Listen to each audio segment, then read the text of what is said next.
ఎందుకంటే మీరు ఒకే విషయం చూడండి, మిర్చి రైతులు నష్టపోతున్నారు మద్దతు ధర లేక. ఎవరు వెళ్ళారండి అక్కడికి?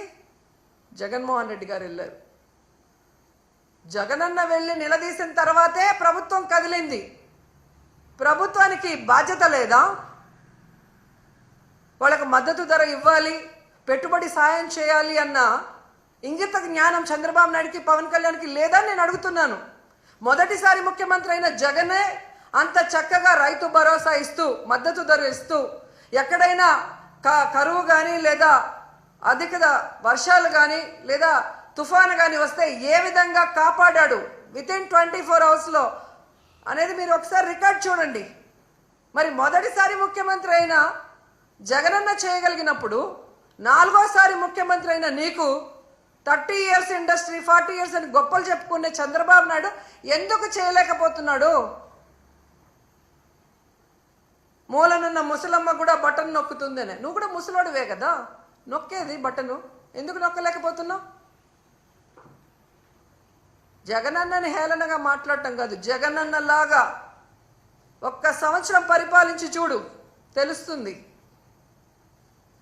హుందాతనం గురించి పవన్ కళ్యాణ్ మాట్లాడటం కామెడీగా ఉంది నాకు. ఎందుకంటే ఒక సినిమా ఇండస్ట్రీలో పవర్ స్టార్గా ఉన్నప్పుడు అది వదులుకొని పాలిటిక్స్కి వస్తే సర్వీస్ చేస్తారని ప్రజలు నమ్ముతారు. కానీ ఏ రోజుకి ఆ రోజు, ఏ ఎండకు ఆ గొడుగు పట్టుకుంటూ తన స్వలాభాన్ని చూసుకుంటూ ప్రజల్ని గాలి కొదిలేయటం ఈ రాష్ట్ర ప్రజలు ఆయన పార్టీ పెట్టిన రోజు నుంచి గమనిస్తున్నారు. ఈ రాష్ట్ర ప్రజలకు కానీ, నీ పార్టీ నాయకులకు కానీ, మీ కులం వాళ్ళకు కానీ మీరు ఏం చేశారని చెప్పండి. ఒక్కసారి మీరు ఎలక్షన్లో మాట్లాడిన వీడియోల్ని ప్లే చేసుకోండి. దాంట్లో ఇచ్చిన ఒక్కటైనా ఈరోజు మీరు చేస్తున్నారో మీరు చూడండి.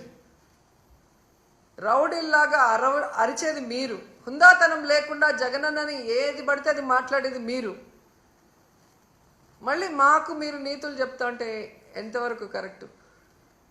ఈరోజు గవర్నర్ గారి మీద గౌరవం ఉంది కాబట్టి జగనన్న అసెంబ్లీకి వచ్చారు, వచ్చి వినేసి బయటకు వచ్చాం. మీరు ప్రతిపక్ష హోదా ఇస్తే వచ్చి మీరు ఏం తప్పులు చేస్తున్నారు, మీరు ఏ హామీలు ఎక్కొట్టి ప్రజల్ని మోసం చేస్తున్నారో క్లియర్గా చెప్తారు. జగనన్న చెప్పేది తప్పంటే మీకు టైం ఎక్కువ ఇస్తారు కదా, అప్పుడు నిరూపించుకోండి.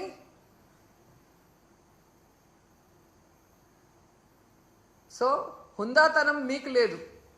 మీకు చంద్రబాబు నాయుడికి హుందాతనం ఉంటే ఈరోజు గౌరవంగా ప్రతిపక్ష హోదా ఇచ్చి లోపలికి పిలిపించుకొని ఈ రాష్ట్ర ప్రజలు గురించి మాట్లాడాలి. అసెంబ్లీ ఇన్ని కోట్లు ఖర్చు పెట్టి ఎందుకు మనం నడిపిస్తున్నాం? చంద్రబాబు నాయుడు, పవన్ కళ్యాణ్ సెల్ఫ్ డబ్బా కొట్టుకుంటుంటే చూసి వినటానికి కాదు కదా. ప్రజల వాళ్ళ కష్ట సుఖాలో లేదా వాళ్ళ ప్రాంతానికి కావాల్సినవో అసెంబ్లీలో చర్చించడానికి వాళ్ళు ఒక రిప్రజెంటేటివ్గా ఎమ్మెల్యేని పంపిస్తారు. సో వాళ్ళ మాటలు వినరు, ప్రతిపక్ష మాటలు వినరు, మీడియా చెప్పేది వినరు.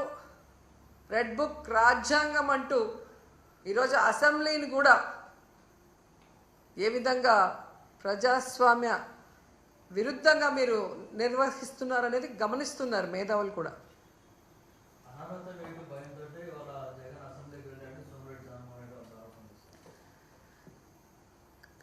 జగనన్న ఎప్పుడో చెప్పాడు, మీ వల్ల ఏమైతే అది చేసుకోండి అన్నాడు.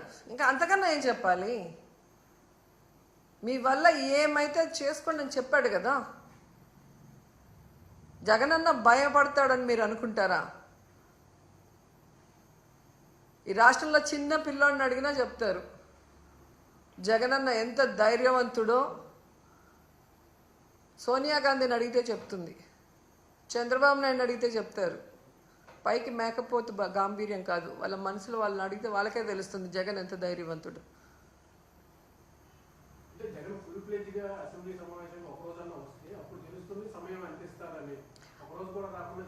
ఆల్రెడీ ప్రతిపక్ష నాయకుడిగా 67 మంది ఎమ్మెల్యేలతో మేమందరం కూడా ఉన్నాం. అప్పుడు వెళ్తే కనీసం 67 మంది ఉన్న బలమైన అపోజిషన్ లీడర్కే వాళ్ళు మైకులు ఇవ్వకుండా ఎన్ని రోజులు ఎలా ఏడిపించారో మీ అందరూ కూడా ఆ వీడియోలు చూస్తే మీకే అర్థమవుతుంది. అలాంటిది ఈరోజు ప్రతిపక్ష హోదా లేకపోతే ఏ విధంగా సమయం ఇస్తారని మీరు అనుకుంటున్నారు? అందుకని అది అడుగుతున్నారు తప్ప అదేదో సరదా కోసం కాదు. ప్రతిపక్ష హోదా అనేది ఒక బాధ్యత కోసం అడుగుతున్నాడు. ఆ బాధ్యత పవన్ కళ్యాణ్ అనుకుంటే ఆయన డిప్యూటీ సీఎంకి రాజీనామా ఇచ్చి ప్రతిపక్ష హోదా తీసుకొని మాట్లాడమను, వాళ్ళు చేసే తప్పుల్ని ప్రశ్నించమను, ఆ పిఎస్సి చైర్మన్ని రిజైన్ చేసి అపోజిషన్ ఎమ్మెల్యేకి ఇమ్మను, వాళ్ళు చేసే అవినీతి ఏంటి అని ప్రూవ్ చేయడానికి రెడీగా ఉన్నారు కదా. ఈ దేశంలో ఏ రాష్ట్రంలో అయినా అపోజిషన్ ఎమ్మెల్యేకి ఎందుకు ఇస్తారు? వాళ్ళు నిష్పక్షపాతంగా గవర్నమెంట్ చేసే తప్పుల్ని ఎత్తి చూపిస్తారు కాబట్టి. అది కూడా మీరు దొంగదారిలో మాట్లాడుతున్నారు. ప్రెస్ని నోరు మూయిచ్చేస్తారు. గవర్నర్ గారి చేత కూడా అబద్ధాలు మాట్లాడిస్తారు.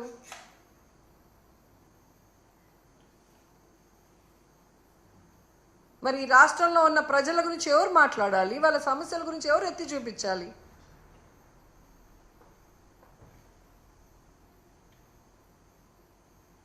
Thank you.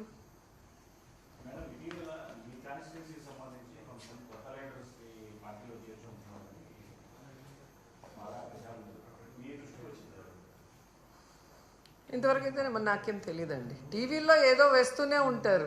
వాళ్ళకి టీఆర్పీ రేటింగ్లు కావాలి అంటే రోజా గురించి ప్లస్ మైనస్ ఏదో ఒకటి వేయటం సరదా అయిపోయింది అన్ని ఛానల్స్.